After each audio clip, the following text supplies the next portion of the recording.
webinar will be available. Yes, I have just started recording. And also, I live stream the session on my Facebook account. The thing is that I don't have direct access to IATEFL Poland Facebook account, so I use my own Facebook account.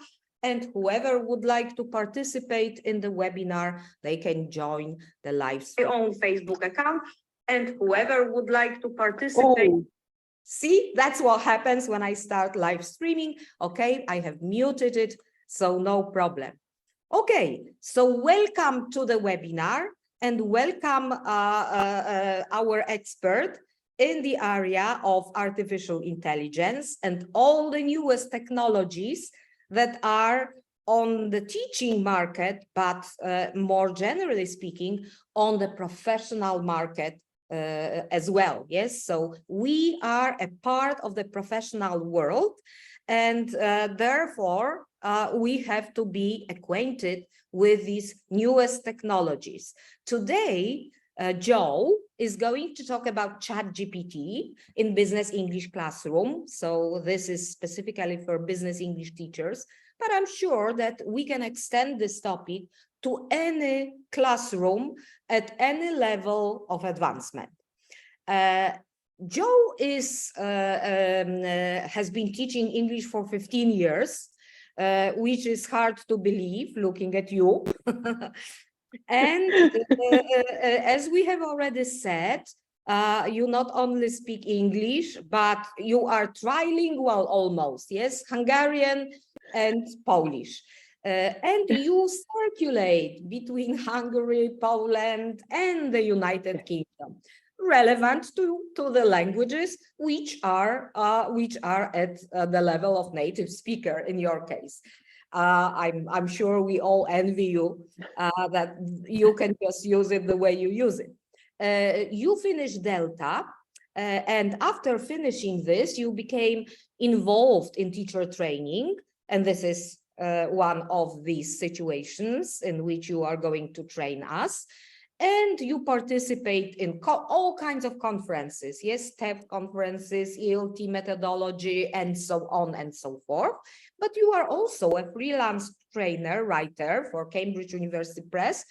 And when as I have already told Joe, when I was getting ready for this webinar, I visited Joe's profile on LinkedIn, and there are very interesting facts about Joe's professional career. So you may also want to visit her profile. And now over to you. Let's get inspired with you by ChatGPT in the Business English Classroom. Thank you so much, Lucina. This was an amazing introduction. Thank you so much. You've got amazing energy. And thank you so much for those who are here. I don't know what time is it where you are, but yeah, it's 8:30 also at my place, and I've been through a very long work day, so I'm really happy that you all came. And based on the fact, but I'm going to just test it just in case, based on the fact that you don't have your cameras on, I'm just wondering whether you'd like to take part in any kind of interaction. So are you, or would you like to be involved in breakout room discussions? That's my first question, because I don't want to make anyone feel embarrassed, and I don't know how tired you are or whether you're in your pajamas already or not. So can you just put it in the chat whether you'd like to be involved in breakout room discussions or you'd rather not, because then I will replan the webinar accordingly. Okay, all right. I'm just gonna wait a little bit more for the answers because I don't want to make anyone feel bad about it. Okay, I can see that more people are more into listening to the webinar than actually speaking in that case, because I can see that you're happy to chat. In that case, what I'm going to do is that no breakout room discussions. but I would really like you to contribute to the discussion and share your ideas in the chat. And I also will have some voting, so some interactive things happening. So it would be really good if you could have a phone or some kind of device around you, as there are not so many of us. Yeah, I would be very, very happy if some interaction happened, but let's get started right away. So I'll just share my screen, and here we go. So I just took the title, or the invitation to the webinar. This is the title slide. And as Lucina said, we're mostly going to focus on ChatGPT in the business English classroom. However, I'm really interested in your background, and if you have any other questions, or if you're interested in the general English classroom, or for example, exam English, we might be able to talk about it, or we can take some detours and discuss that. So here comes my first interactive slide, but for that, oh, actually, yeah, okay, never mind. I wanted to give you some explanation how it works, but what you need to do first is get a device, go to joinpd.com. This is a little pair. I'm not sure whether you have used Pear Deck before. It's a very good Google extension, and you can see very cute little pairs and other images here and there. It's a very, very good extension to make your Google slides into interactive slides. So go to joinpd.com and enter this code. And I can see that 2 of you have already joined, 4 of you. I'm very happy. Okay, and I'll just wait a couple more seconds until some more people maybe join. And I will ask your initial reaction toward ChatGPT, okay? I'll close this, but you will be able to see the code up here at the top, okay? So the code didn't disappear. The question is that you should see on your phone, and in the corner, there should be an answer question green button. That's the one you should click, so you see the answer options. What do you think about ChatGPT now? Okay, I can see that I've got 3 responses already. I'll leave this on a little bit. So ChatGPT, as you know, I'm just going to give a little bit of background. It was introduced actually almost a year ago, November 2022. It's insane how much has happened since then, and how much it has evolved, how many other AI applications have appeared on the scene. And yeah, it's AI is everywhere right now. So that's why I came up with this idea that what are we going to do in connection with teaching writing, for example. And I've got 7 responses. Let's just see what you're saying. Oh, okay. So 2 of you never tried ChatGPT. Okay. All right. I'm very happy actually, because we're going to do a bit of ChatGPT testing to see how it works. You can also give me what I should say to ChatGPT. And I'm happy that there are people who've got a couple of ideas. Feel free to share them in the chat. And yeah, it's interesting. Nobody said that it's just hocus pocus. It's interesting that, because now we can see how how it progresses and what people think about it. At the beginning, obviously, everyone was super excited or shocked. So there were 2 extremes in the reactions toward ChatGPT. Either everyone, or like a group, thought it will change the entire world. The other group thought that, oh my God, it's going to take our jobs. Everything is going to go up in flames. I'm not saying this is not possible. However, now that we have seen what it can do, what it's really capable of, we can see that maybe we don't need to be so afraid of it. We need to see how we can use it to our own advantage. Okay, I'm just going to check the chat. Oh, yeah. Okay. So let's see what it can do. And we're going to take a look at what it really is. Okay, so I'm just going to go back to the main slides now. And we'll come back to the interactive bit a little bit later. Okay. Sorry about these transitions. So yeah, okay. So this is supposed to be a breakout room discussion thing, but feel free to share your ideas in the chat. You're gonna read 2 emails, and I want you to think about, I'll tell you what to think about. You're gonna read 2 emails, okay? Here comes what you need to think about. Which one sounds more natural? Which style would you teach your business English students? And that's it, okay? So which one sounds more natural to you according to your opinion and your experience, and which style would you teach your students? Okay, here we go. I'll give you about a minute or 2.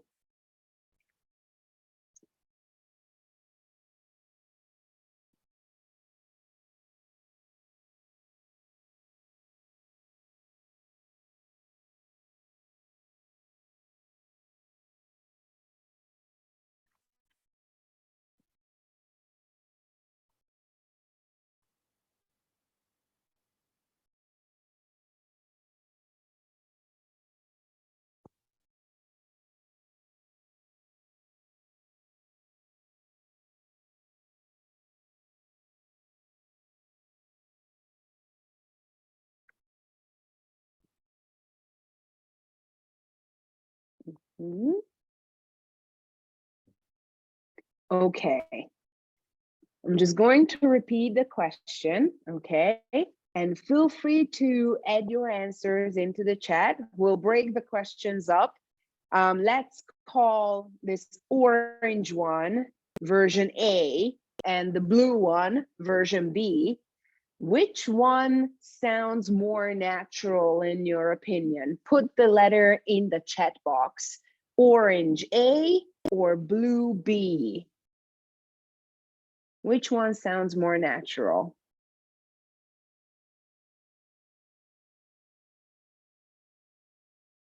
If you think both, you can put both. Or neither, you can put neither. Got one person saying both. Okay. One person went for A, another A, okay. Okay. Oh, it seems A is winning. I wonder what, if you'd like to share, you can also share what made you think it sounds more natural. Like, is there anything that made you feel that it's more natural in particular? Feel free to share, but it seems that more votes go for A. Okay. My next question is then, which style would you teach to your, A is slightly more direct. Okay, so which style would you teach your business English students? Then would you go with A or would you change your mind? So would you still like choose the same style? Both, okay.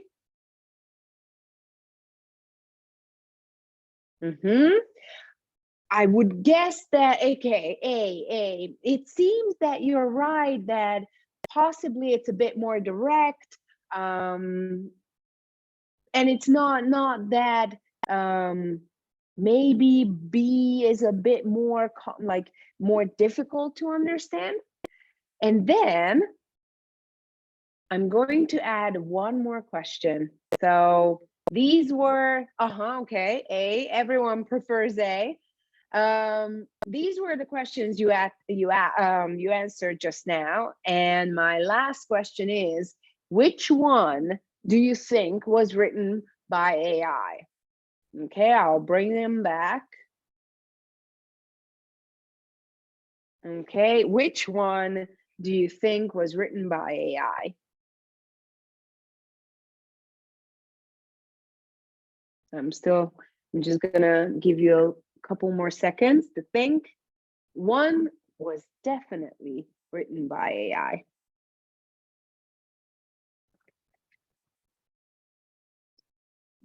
Would you say that it's A or it's B? Could be both, depends on the Oh, Adriana is very good at this. Depends on the prompts, she says.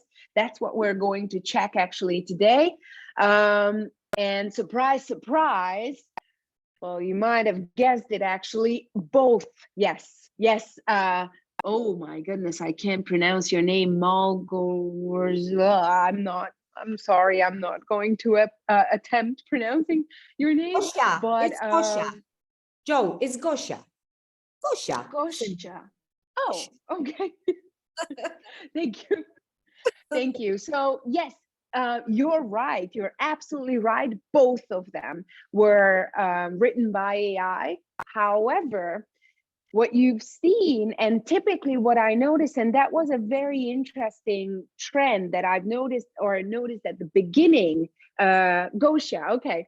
So at the beginning of the appearance of ChatGPT, and still I sense a kind of knee-jerk reaction in teachers that when they see an email like this and you present it like, okay, so this was written by AI, what do you think? They will immediately say, oh, of course it was written by AI. You can just see it. You can just taste it. It's like, it reeks of AI. However, they are not really sure why, or like they cannot fully express, or they make the wrong decision, or they think that, well, this I remember I was having a class with my university students. I asked them the same thing. Which email do you think was written by AI? It was a different set of emails. And they said, oh, that one was definitely written by AI because it has paragraphs and the other one doesn't have paragraphs. Now, I wouldn't say this is the most sound reason out there.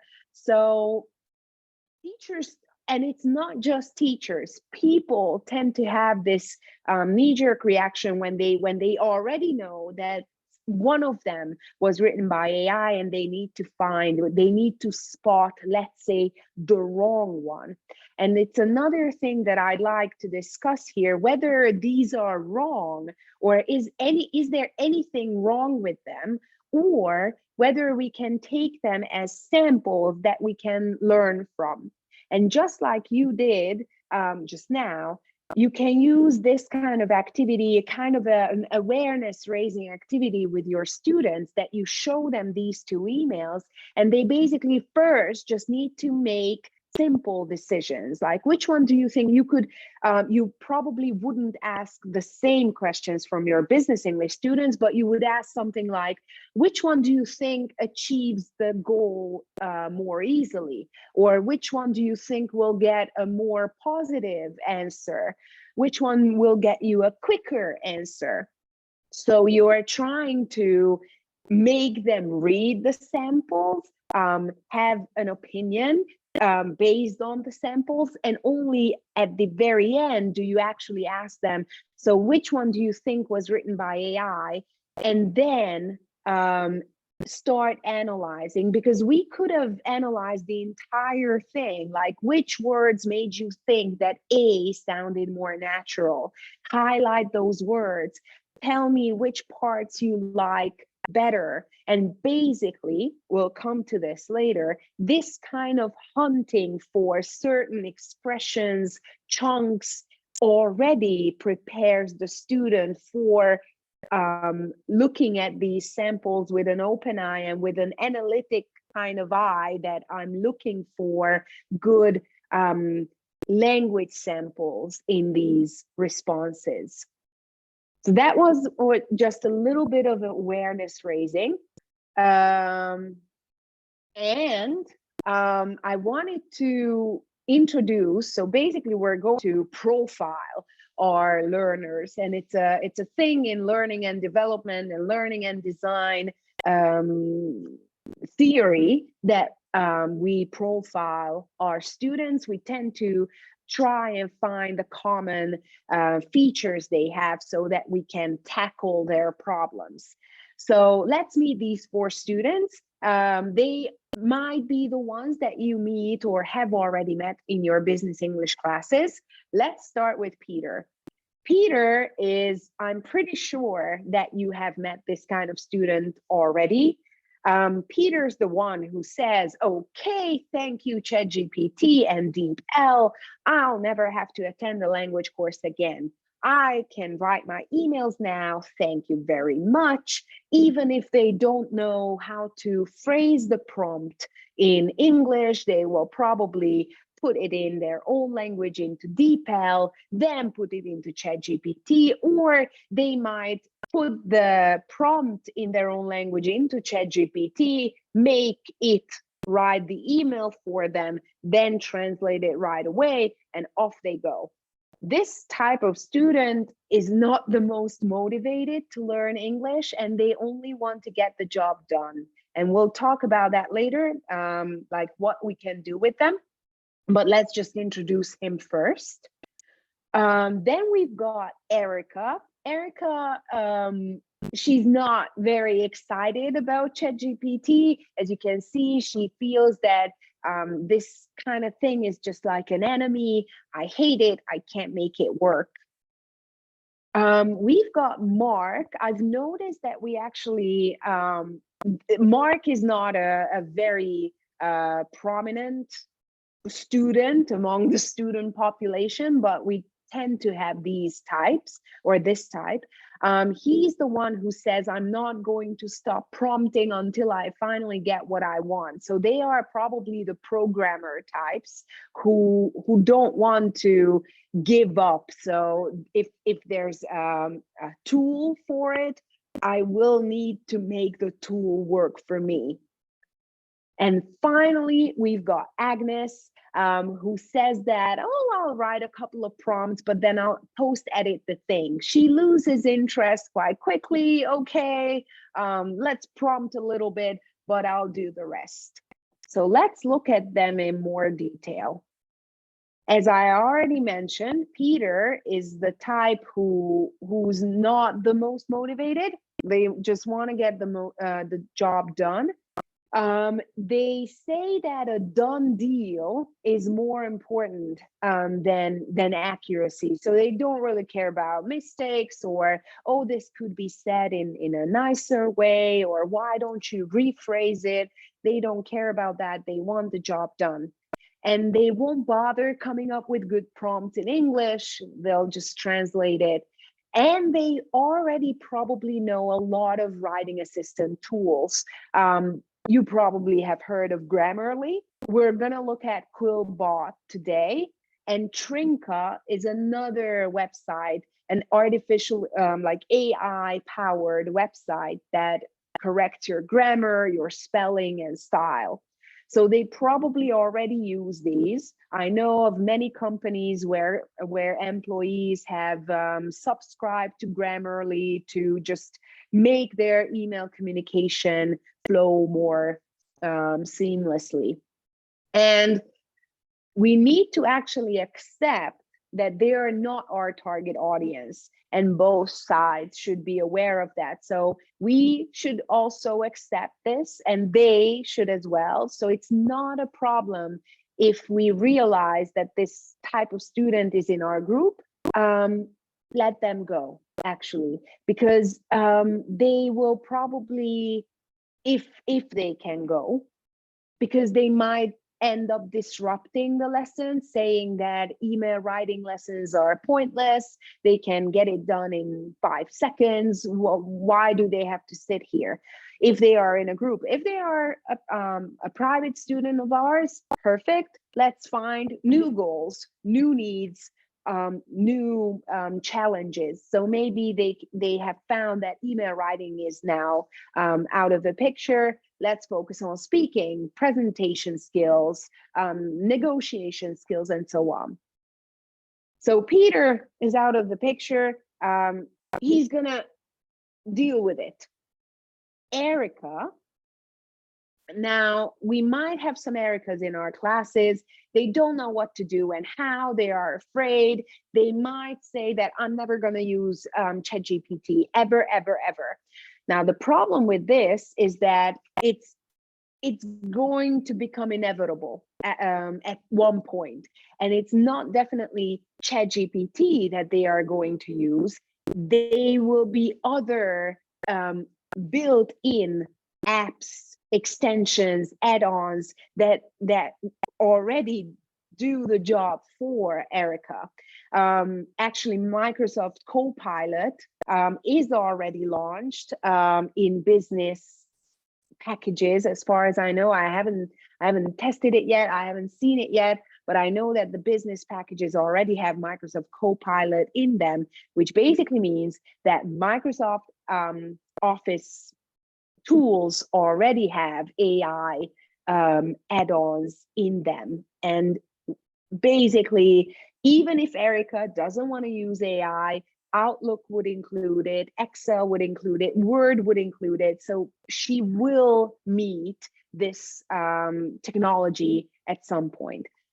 And why is this important? Because even if some people are afraid of it or they are not into it, they need to become AI literate. And that means they need to at least understand what's happening. And maybe they will understand how this can help them in the long run, but they need to know what is going on, what is happening with their emails, for example, or what are the extra things that are in their Word documents, so that they know what to do with this kind of technology. Obviously, these people will be puzzled and stressed at first. However, we can slowly, step by step, show them how AI works. And that's actually the first thing to try with them to get their buy-in, is to show and try. So with these people, we can just sit down with our laptops, and this is what we're going to do right now. We're going to look at ChatGPT, try it, and then, as you can see, use the teacher's device, because these students might even be afraid of joining ChatGPT. They don't want to sign up. They don't want to register. Okay, fine. There's actually a plugin here, an add-on there. So the thing is that eventually, somehow, they will need an AI tool. So it's better to test it first with the teacher. The teacher helps, and this is what we're going to do right now. So I'm going to, oh, actually, I don't need to start a new share. So I'll just stop this and move on to my ChatGPT window, okay? Ooh, I don't know what this is. Oh, okay. All right, so here we go. This is ChatGPT. To those who have never used it before, seems like already, sorry, I'm just noticing new things that weren't here during, like, in the beginning of the day. So the scary thing is with these tools is that even during the day, things might change, and you start out with one layout of the web page, and by the end of the day, it looks completely different. So I don't know what this middle part is doing here, but oh my God, I did something very, very strange. Ooh. Okay, it's some voice came from the computer. I'll just restart ChatGPT, I think, because I was testing a voice recognition prompt, and I think that might have remained in the system. Never mind. So many uses here. So actually, while ChatGPT reloads, I want to show you a different one.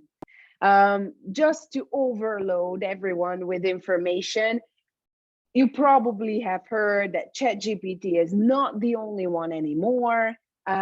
We've got Google Bard as well on the scene. ChatGPT and Google Bard are very much the same. They work on the same basis. They are different and similar in various ways. Right now, what we free users can see is that Google Bard is connected to the internet, while ChatGPT has only been updated or fed in until 2021. Now, the paid version of ChatGPT is now connected to the internet, but we're going to use Google Bard. Let's see what happens. We're going to put in something. Okay, let's try. Okay, and this is what you can try with your Erica students. Okay, so write me an email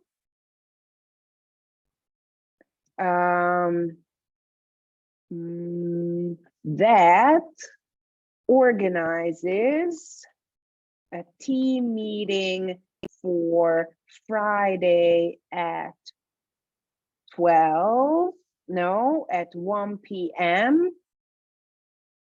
Apologize and say that members will have to skip their lunches. Emphasize the team spirit. Right? Okay. So far, so good. Let's see what this prompt does. Okay. And this is what you can do with your students at the beginning. Either you ask them to give you a prompt, or you start right away. And here we go. Done. What I personally have noticed, but sure, as somebody said, depending on the prompt, you can tweak the answer.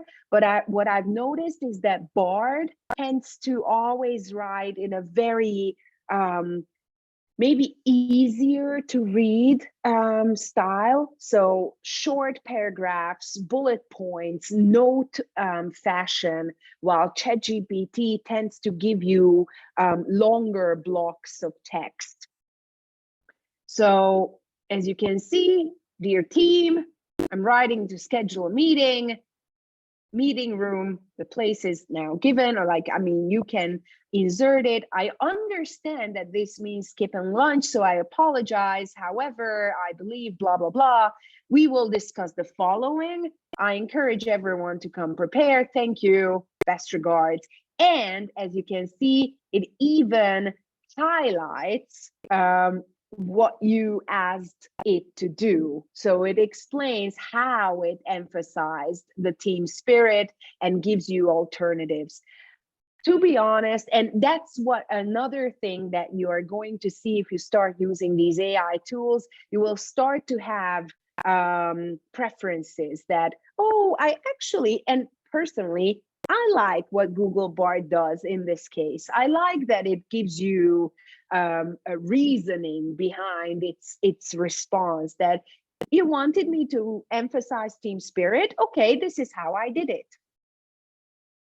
But let's say that this email is not the best. And that's when you start tweaking the prompt. Like, okay, but can you make it longer? Can you make it nicer? Can you make it more casual, less casual, more professional? Add this, add that, and you just keep going and edit the same email again and again and again. Also, you can see that I can select from more drafts. It says view other drafts, and there are 3 or even more, as many as you wish. And that's another very good activity for your students at the beginning.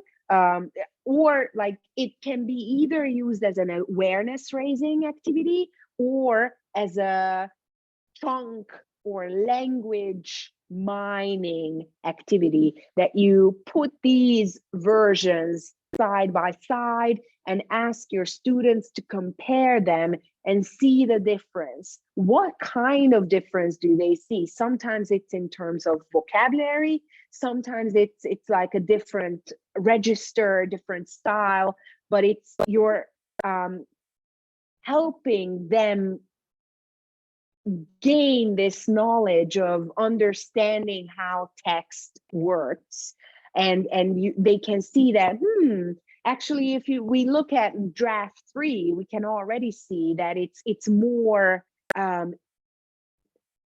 email like, let's say. So it lacks the bullet point, whereas draft 1 had this bullet point agenda version. So your students might say that one company prefers this style, another company prefers that style. And another cool thing in Google Bard is that it immediately turns your text into audio. You're probably not going to hear it. Okay, I'm going to actually share how it sounds with you. Dear team, I am writing to schedule a team meeting for Friday at 1 p.m. in the meeting room. I understand that this means skipping lunch. And so on. So you can immediately turn it into an audio, like a listening activity as well. Just play it first, then ask your students to react somehow, ask them some gist questions, and then show the actual text. Obviously, the audio works best in English, but since it's Google, and with Google Translate, you have already probably noticed how the reading out loud function is getting better and better with other languages. I haven't tested it yet with other languages, but I think it's not going to be that bad. Okay, so this is something that you can do with Erica, show it to them, and then, okay, Erica, now it's your turn. Try something. Let's see if there's anything that you can draft, like take something from your actual work life, test it. Let's see what it can do for you. What can you take from it? Okay, and I'll just bring back the slides.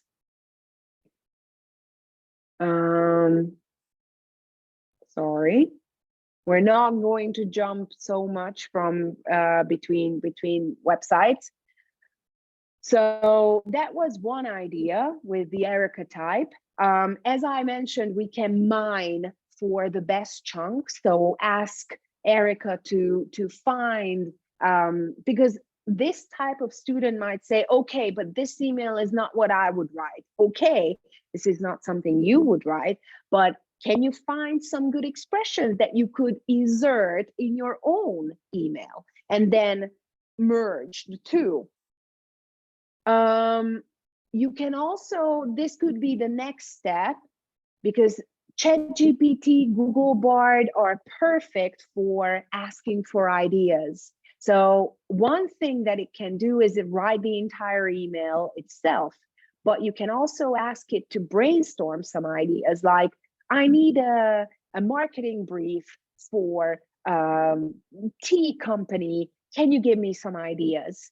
And then it starts the thinking process. Then Erica writes the email herself, then puts the email, which you can actually do, puts the email into ChatGPT and asks it to give feedback on it, which it can if you ask the right question. For example, here's an email I wrote. Can you tell me if it's correct grammatically, if it's polite in style, if it reaches its goal effectively? And ChatGPT will give you a very polite and pretty good feedback. And then once we went through these steps, we can introduce Erica to co-writing. What is co-writing? It's basically, we can look at it in two ways. One type of co-writing is when Erica writes something like the beginning of the email, then asks ChatGPT or Google Bard to continue. Like, what would be the next paragraph in your, like, please give me the next paragraph to this that I have already written. And it will give you a paragraph. Okay, then Erica continues. Okay, so now what would be the next paragraph? And it's basically a kind of a conversation, a collaborative work with AI. Another way of co-writing is, for example, Erica giving the prompt, like, give me an email that's 150 words. It's about this and this and this. It should be polite. Bam. Then Erica gets an answer, which she will say, okay, it's not bad, but I would like to change this and this and this and this. And then Erica makes her own changes, and that's the co-writing process. AI produces something which Erica takes and upgrades. And this is what we can call the ChatGPT sandwich. It's not my original idea. I took it from someone. You will find the link at the back. So it's like the human prompt, because I need to come up with the prompt. My prompt can be bad. And actually, this is going to be a new skill that some people who are interested will have to learn how to prompt better. First, you will say, give me an email. And then you will find out how to get a better result. You get a better result if you're more specific. Give me a 150-word email. If you include the topic, if you include the main points of the email, and basically you will find out that you actually need to spend quite a lot of work on the prompt to get a good result. And then you can review, adjust, modify, and make it your own. So this is how we can introduce Erica to the whole process. And then we have Mark. Mark's the one who would like to exploit ChatGPT to the fullest. They want the perfect result. They want the perfect prompt. Now, this type of very analytical student could benefit from prompt mining, actually.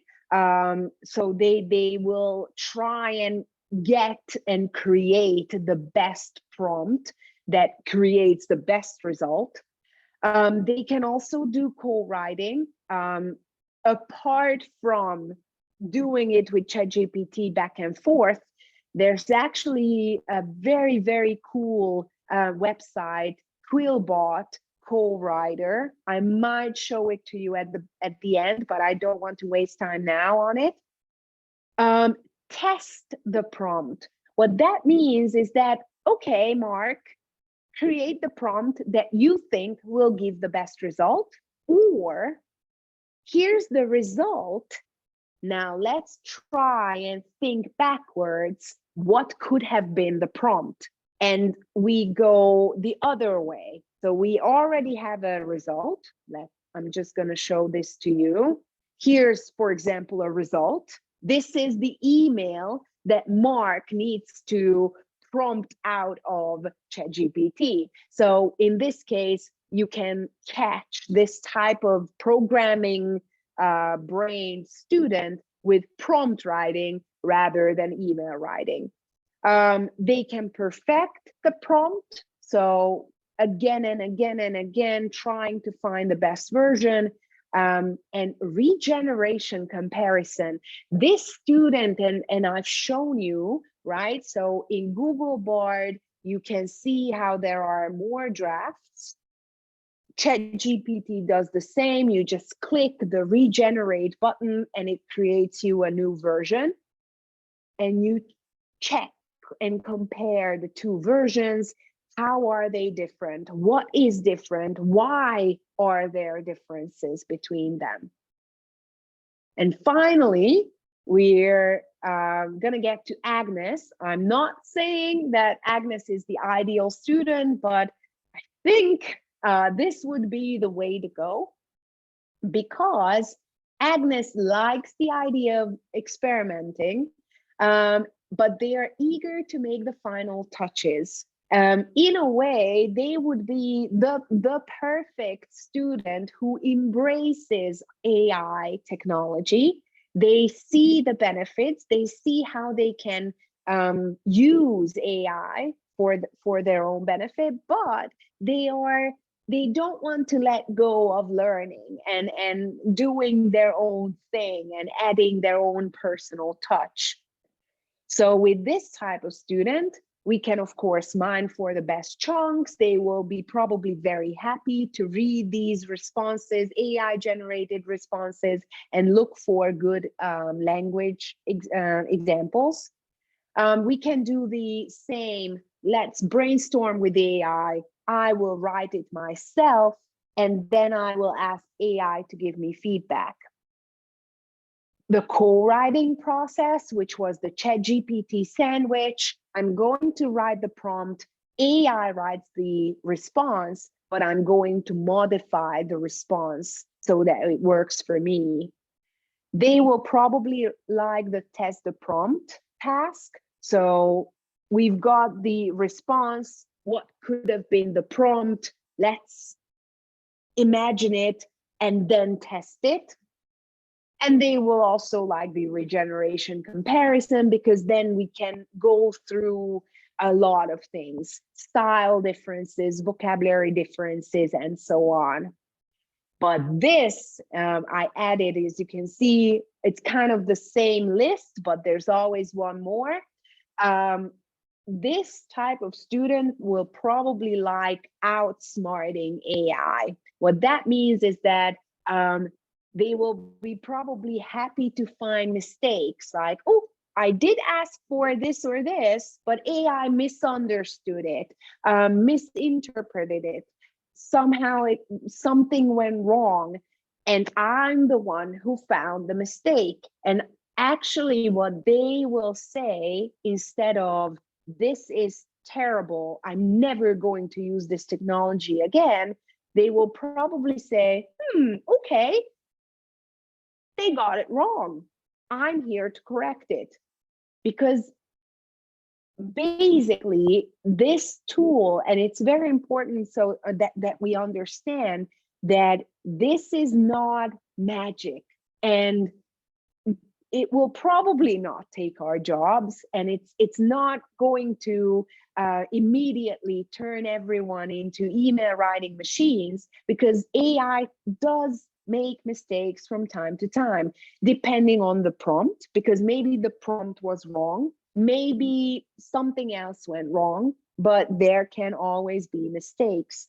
And it's more important that our students realize that, okay, I need to be critical with this. I need to check it and maybe outsmart it, but I have to see where it can help me, because it can definitely help in many cases. For example, brainstorming ideas. Some people are just lost for ideas.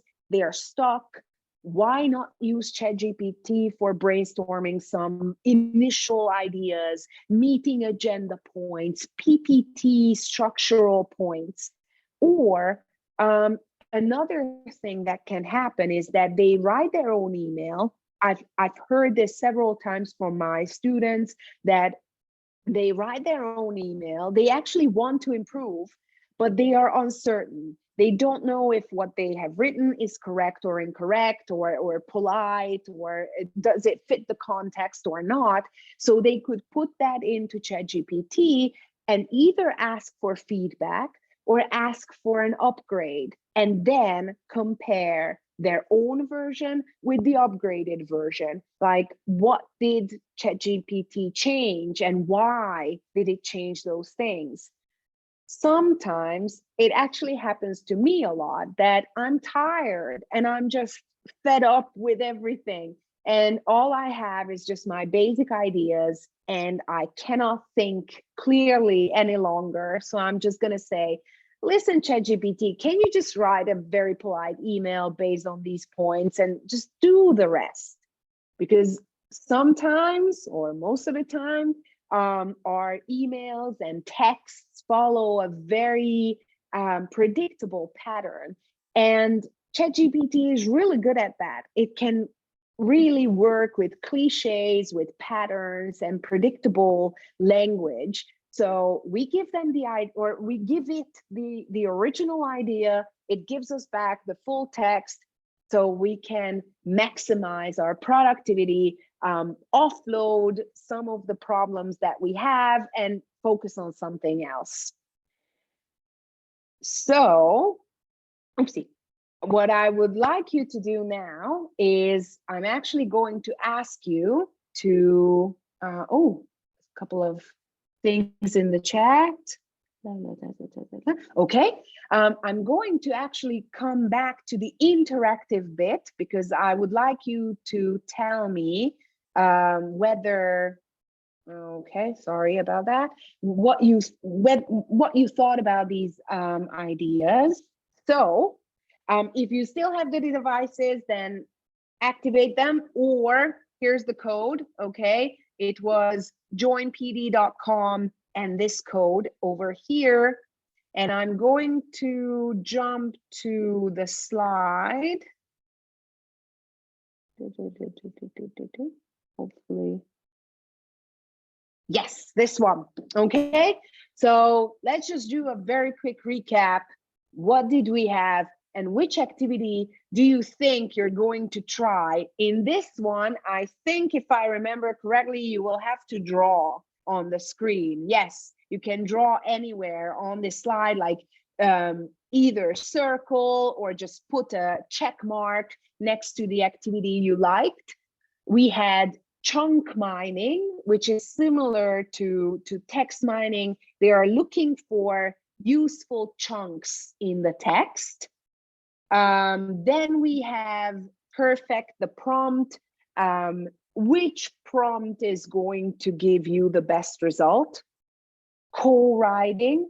If we have time, I'm going to show you the website, but it's basically you and AI collaborate and work on a final product. Outsmarting AI is looking for mistakes, but being happy that, oh, I managed to spot a mistake. Let's correct it. Let's make it better. Testing the prompt, it was trying to create the prompt that creates the exact result we already have. GPT sandwich writing and co-writing, they were kind of similar. And the regeneration comparison is you generate several versions of the same, then compare how they were different. So I've got 3 responses. I'm just gonna check what you said. Ooh, okay, interesting. Okay, this is really interesting because it seems that prompt writing and prompt engineering is something that you're interested in, which is definitely a thing that is going to be a crucial skill in the coming years. I'm not going to say forever, because no one knows what's going to happen in 5 years, but in the coming couple of years, it's going to be the next big thing, how to write the best prompts. So it's definitely worth discussing, okay, how can I make it better and better and better? Okay. Oh, I didn't know that I should scroll down. Sorry.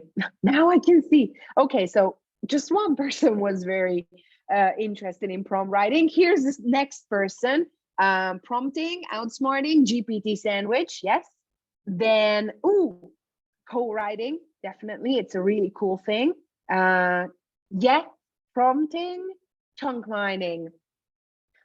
Chunk mining is an absolutely great thing if, so there's always should be a follow-up. because obviously it's a very good thing that they find the chunk now, or at like the next thing should be that we create an opportunity for them to use the chunk. It's a very good thing with business English students that they can test it as they work. So the best thing would be is like, okay, you found 5 chunks this lesson.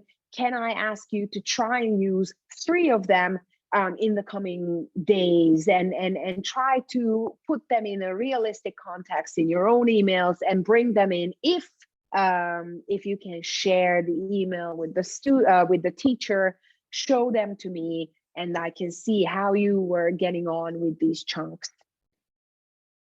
Okay, and the final thing. Okay. Oh, access to file. Oh, it's the certificate, not the slide.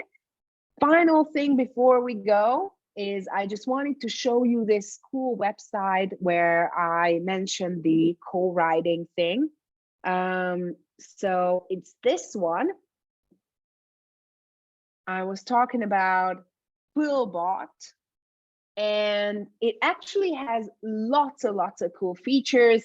Well, obviously, it's not entirely free, unfortunately, and it's the first function you find in Quillbot. It helps with style. So you write something here, and then you can turn it into more fluent, more formal, more academic, more creative styles, and so on and so on. The yellow things are already paid features, but here's the one I would like to show you, this blue co-writer element, which is basically a word processor with the help of AI. So what you will find here, I'm just going to open something I already started. Just a second. Okay. So you can, as you can see, this outline was already created with AI. So I'm just gonna say like anything. The world is such a beautiful place, and maybe I'm lost for words. So I'm going to click on suggest text. And now it gives me all kinds of alternative endings to this sentence beginning. Like, there we go, bam. It finished my paragraph. It's important to engage with your audience. Oh yeah, sorry. The reason why it finished with like engage your audience and encourage them to interact with your content is because I was asking originally about social media posts writing, I think, like how to write better social media posts. So it's an interesting thing to see that it keeps the original topic, but this is how you can imagine co-writing with Quillbot, that you start writing something, you get stuck, you ask for AI assistance, and you don't have to keep the entire paragraph. You can just delete half of it and move on. So this is this kind of coexistence with AI that could be a possibility in the future. So this is where I'm going to stop now. I'm just going to check the chat. If there are any questions, feel free to put any questions there. But these were the ideas that I wanted to share with you. And I hope that you see that, or at least this is my personal opinion.